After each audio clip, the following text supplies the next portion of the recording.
juste tu es. Sage, juste et vrai sont tes voies, seulement toi es saint, tu es souverain et tu peux faire ce que tu veux quand Jésus-Christ répondit. Si vous ne vous repentez pas, vous mourrez quand même, a-t-il indiqué très clairement qu'il existe certaines tragédies qui ne le sont pas. Elles sont une punition ou un jugement pour un péché particulier. Dans sa réponse, il a clairement indiqué que ce qui est étrange n'est pas que des tragédies arrivent encore aux bonnes personnes, mais ce qui est extraordinaire, c'est que des milliers de bonnes choses, ou des millions de bonnes choses, se produisent dans la vie de millions de personnes lorsqu'elles méritent la mort. C'est pourquoi je vous dis, si vous ne vous repentez pas, vous mourrez quand même. Si ces Galiléens que Pilate a massacrés et mêlé leur sang avec le sang du sacrifice pour Dieu, et ces 18 personnes qui sont mortes quand la tour de Siloé est tombée, quelles horribles tragédies. Mais je vous dis, à moins que vous ne vous repentiez, vous mourrez de la même manière.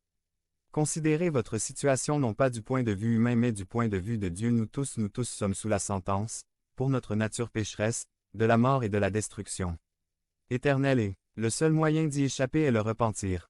Quelle est ma situation naturelle en tant qu'être humain? Accent aigu ph. 2. Et il vous a vivifié, lorsque vous étiez morts par vos offenses et vos péchés. Volume 2 dans lequel vous marchiez autrefois selon le cours de ce monde, selon le prince de la puissance de l'air, l'esprit qui agit maintenant dans les enfants de la désobéissance.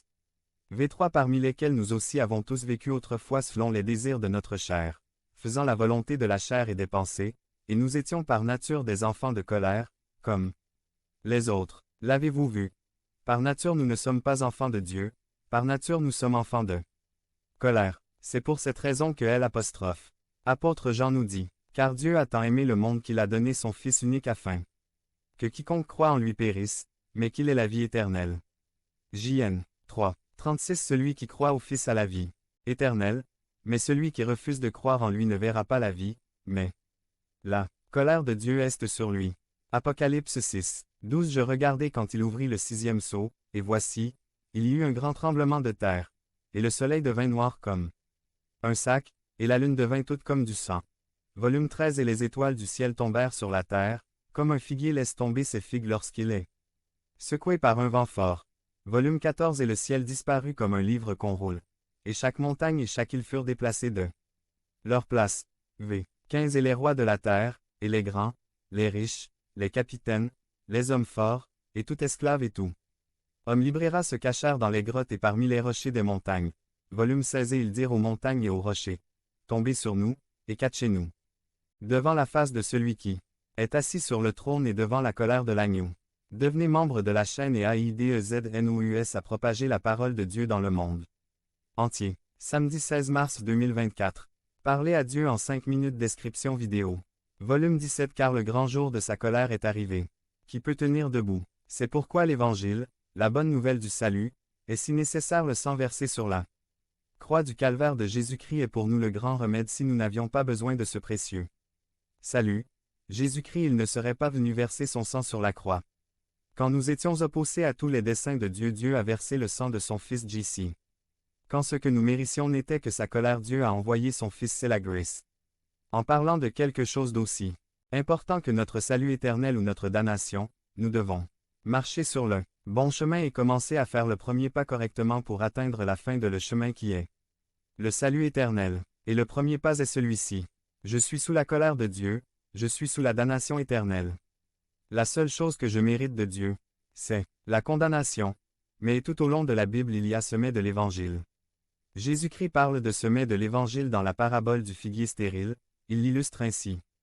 Il y avait un figuier dans un champ très fertile, le figuier était très grand et feuillu, son propriétaire l'a visité pendant 3 ans à la recherche de quelques fruits elle n'a rien trouvé pendant ces 3 années et a décidé de le détruire parce qu'elle gaspillait sa terre mais, lui dit le vigneron, je te prie de le laisser encore une fois, année, et je vais m'en occuper, le tailler, le vermifuger, le fertiliser, et si dans 1 an il ne porte pas de fruits, alors tu pourras enlever Seigneur donne-lui une dernière chance.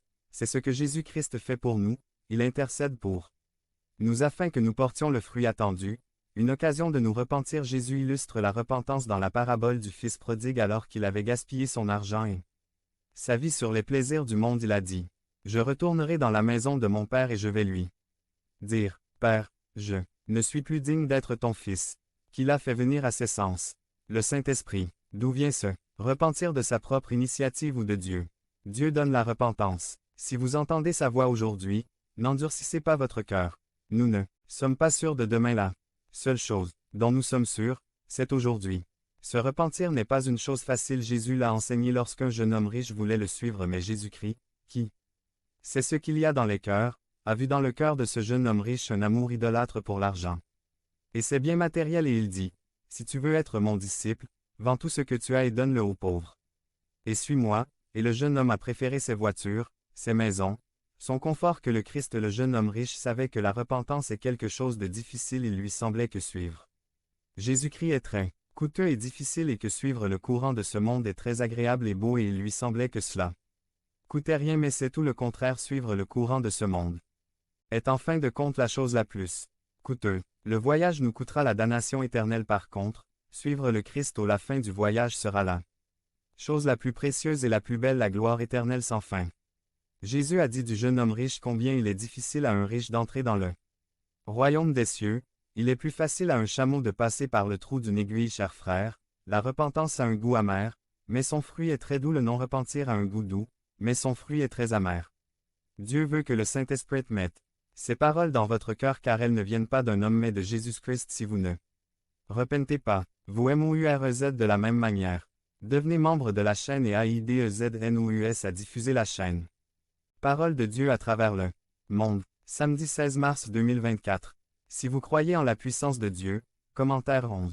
11 résumé. Des disciplines spirituelles. Point. Les disciplines spirituelles sont une échelle de croissance.